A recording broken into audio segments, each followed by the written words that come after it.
நன்மையா எஜுகேஷன் சார்பாக அனைவருக்கும் வணக்கம். இன்றைய நாளேடுகளான தி இந்து தமிழ் நாளிதழ் மற்றும் தினமணி நாளிதழ் ஆகியவற்றிலிருந்து எடுக்கப்பட்ட செய்தி குறிப்புகளை நம்ம டிஎன்பிசி எக்ஸாம் பாயிண்ட் ஆஃப் வியூவில் தொடர்ச்சியாக பார்க்க போகிறோம்.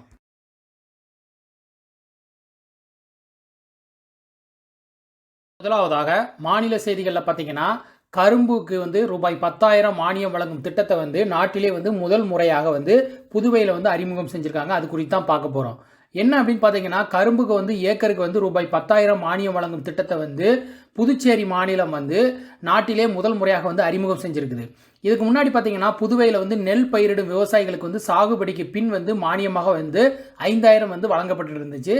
சாகுபடிக்கு முன்பு மானியம் வழங்க வேண்டும் அப்படிங்கிறத விவசாயிகளுடைய கோரிக்கையை ஏற்று பயிர் உற்பத்தி தொகையை திட்டமாக கடந்த ஆண்டு அறிமுகம் செஞ்சுருக்காங்க. அதாவது 2019 அறிமுகம் செஞ்சுருக்காங்க. இந்த திட்டத்தின் கீழே பார்த்தீங்கன்னா, ஏக்கருக்கு ரூபாய் 5,000 வீதம் 2 பருவத்துக்கு மொத்தமாக ரூபாய் 10,000 வழங்கிட்டு இருந்திருக்காங்க. இப்போ பார்த்தீங்கன்னா, கரும்பு பயிருக்கு அதை சாகுபடி செய்ய ஊக்கத்தொகையாக இந்த 10,000 மானியம் வழங்க முடிவு செஞ்சிருப்பதாக சொல்லியிருக்காங்க. தேசிய செய்திகளில் தகவல் தொடர்புக்காக PSLV C50 மூலமாக CMS-1 அப்படிங்கிற செயற்கைக்கோள் நாளை விண்ணில் ஏவ அது குறித்தா பார்க்க போகிறோம். என்ன அப்படின்னு பார்த்தீங்கன்னா, தகவல் தொடர்பு வசதிகளை மேம்படுத்துவதற்காக இந்திய விண்வெளி ஆய்வு நிறுவனம் சார்பில் இது வரைக்கும் பார்த்தீங்கன்னா 41 செயற்கைக்கோள்கள் ஏவப்பட்டிருக்குது. அதில் 2011ஆம் ஆண்டு செலுத்தப்பட்ட GSAT-12 அப்படிங்கிற செயற்கைக்கோள் பார்த்தீங்கன்னா அதனுடைய ஆயுட்காலம் முடிவடைந்து விட்டது. அதற்கு மாற்றாக பார்த்தீங்கன்னா இந்த அதிநவீன CMS-1 அப்படிங்கிற GSAT-12R அப்படிங்கிற செயற்கைக்கோளை நாளைக்கு ஸ்ரீஹரிகோட்டாவில் இருக்கக்கூடிய சதீஷ் தவான் மையத்திலிருந்து ஏவ இருக்கிறாங்க. இது PSLV C50 ராக்கெட் மூலமாக ஏவ இருக்கிறாங்க. இதனுடைய எடை எவ்வளோ இருக்குது அப்படின்னு பார்த்தீங்கன்னா 1400 கிலோ எடையுடையதாக இருக்குது. இதனுடைய ஆயுட்காலம் எவ்வளவு அப்படின்னு பார்த்தீங்கன்னா 7 ஆண்டுகள் பணிபுரியும் அப்படிங்கிறது சொல்லியிருக்காங்க. இதில் முக்கியமாக பார்த்தீங்கன்னா விரிவுபடுத்தப்பட்ட C பேண்ட் அலைக்கற்றைகள் பொருத்தப்பட்டிருக்குது. இது இந்திய நிலப்பரப்பு பகுதிகளுடன் பார்த்தீங்கன்னா அந்தமான் நிக்கோபார் மற்றும் லட்சத்தீவுகள் வரை தற்போது உள்ள தொலைத்தொடர்பு சேவையை மேம்படுத்தி வழங்க உதவும் அப்படிங்கிறத சொல்லியிருக்காங்க. மேலும் பார்த்தீங்கன்னா தொலை மருத்துவம், அதாவது டெலிமெடிசின் அப்படின்னு சொல்லப்படக்கூடியது, இணையவழி கல்வி, பேரிடர் கண்காணிப்பு மற்றும் செல்போன் சேவைக்கு உதவும் அப்படிங்கிறத இஸ்ரோ விஞ்ஞானிகள் தெரிவிச்சிருக்காங்க. பார்த்தீங்கன்னா இந்திய கடலோர காவல் படையில் சுஜித் அப்படிங்கிற ரோந்து கப்பலை இணைச்சிருக்காங்க. அது குறித்து தான் பார்க்க போகிறோம். என்ன அப்படின்னு பார்த்தீங்கன்னா, வாஸ்கோ நகரில் இருக்கக்கூடிய கோவா கப்பல் தள நிறுவனத்தில் 15/12/2020 அன்று நடைபெற்ற நிகழ்ச்சியில் இந்த சுஜித் அப்படிங்கிற ரோந்து கப்பலை இணைச்சிருக்காங்க. இதனுடைய நீளம் எவ்வளவு அப்படின்னு பார்த்தீங்கன்னா 105 மீட்டர் நீளம் கொண்டது. இதில் இரட்டை இயந்திரம் பொருத்தப்பட்ட ஒரு ஹெலிகாப்டர் உட்பட 4 அதிவிரைவு படைவுகள் இடம்பெறும் வகையில் இந்த கப்பலை வடிவமைச்சிருக்காங்க.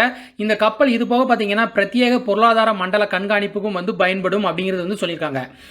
கடலோர காவல் படையில் தற்போது பார்த்தீங்கன்னா 155 கப்பல்களும் 62 விமானங்களும் இருப்பதாகவும் தகவல் தெரிவிச்சிருக்காங்க.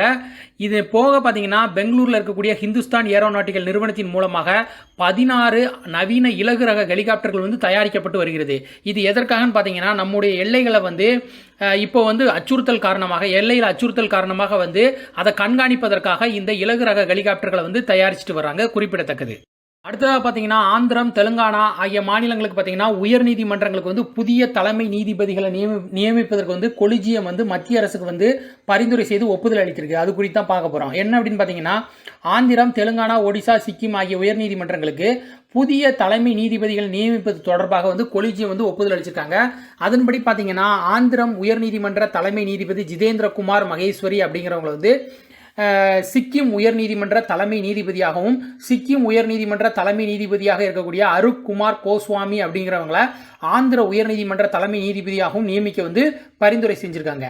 அதுபோல் பார்த்தீங்கன்னா தெலுங்கானா உயர்நீதிமன்ற நீதிபதி ராகவேந்திர சிங் சவுகானா அப்படிங்கிறவங்கள உத்தரகாண்டுக்கு மாற்ற வாய்ப்பு இருப்பதாகவும், தில்லி உயர்நீதிமன்ற நீதிபதி ஹிமா கோலி அப்படிங்கிறவங்க தெலுங்கானா உயர்நீதிமன்ற தலைமை நீதிபதியாகவும், பஞ்சாப் மற்றும் ஹரியானா உயர்நீதிமன்ற நீதிபதி எஸ் முரளிதர் அப்படிங்கிறவங்களது ஒடிசா உயர்நீதிமன்ற தலைமை நீதிபதியாகவும் பதவி உயர்வு பெற வழிவகை செஞ்சிருக்கதாக சொல்லியிருக்காங்க.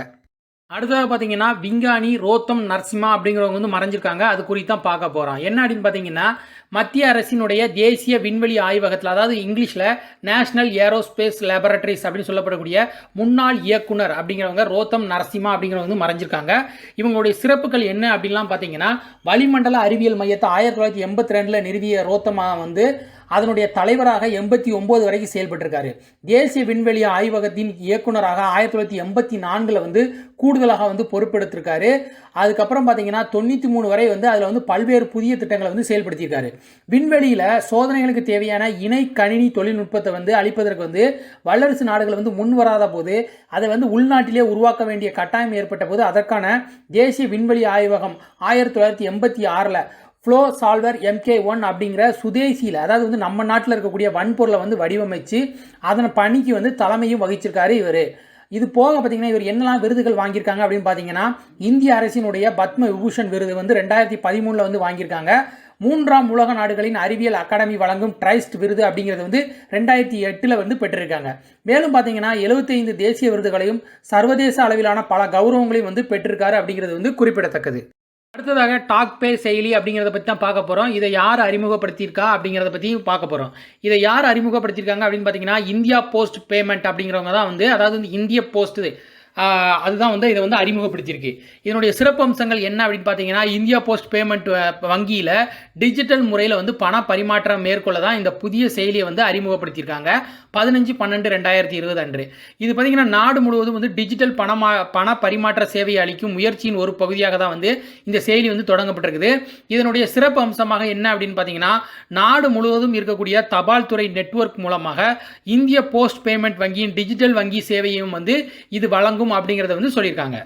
அடுத்ததாக பார்த்தீங்கன்னா, இந்திய ராணுவத்தில் பணியாற்றக்கூடிய குறுகிய பணிக்கால சேவையில் இருக்கும் பெண் அதிகாரிகளுக்கு நிரந்தர பணிக்கால சேவை வழங்கப்படுவதுடன் பார்த்தீங்கன்னா படைகளுக்கு வந்து தலைமை வகிக்கும் தகுநிலையாளர் ஸ்டேட்டஸ் வந்து வழங்கணும் அப்படிங்கிறது வந்து உச்சநீதிமன்றம் வந்து கடந்த பிப்ரவரி 17 வந்து அறிவிச்சிருந்தாங்க. இதை அடுத்து பார்த்தீங்கன்னா நிரந்தர பணிக்கால சேவைக்காக தேர்வு செய்ய சிறப்பு வாரியத்தை வந்து இந்திய ராணுவம் வந்து கடந்த செப்டம்பர் மாதம் வந்து அமைச்சிருக்காங்க. முதல் கட்டமாக பார்த்தீங்கன்னா இதில் 600க்கும் மேற்பட்ட பெண் அதிகாரிகள் வந்து சிறப்பு தேர்வு வாரியம் வந்து பரிசீலனை செய்தது. இதில் முதல் அணியாக 422 பெண் அதிகாரிகளுக்கு வந்து நிரந்தர பணிக்கால சேவை ஸ்டேட்டஸ், அதாவது தகுநிலை வந்து வழங்கப்பட்டிருப்பதாக வந்து அறிவிச்சிருக்காங்க. நம்முடைய இந்திய குடியரசு தின விழாவில் வந்து பிரிட்டனுடைய பிரதமர் போரிஸ் ஜான்சன் அப்படிங்கிறவங்க வந்து தலைமை விருந்தினராக வந்து பதவியேற்க இருக்காங்க.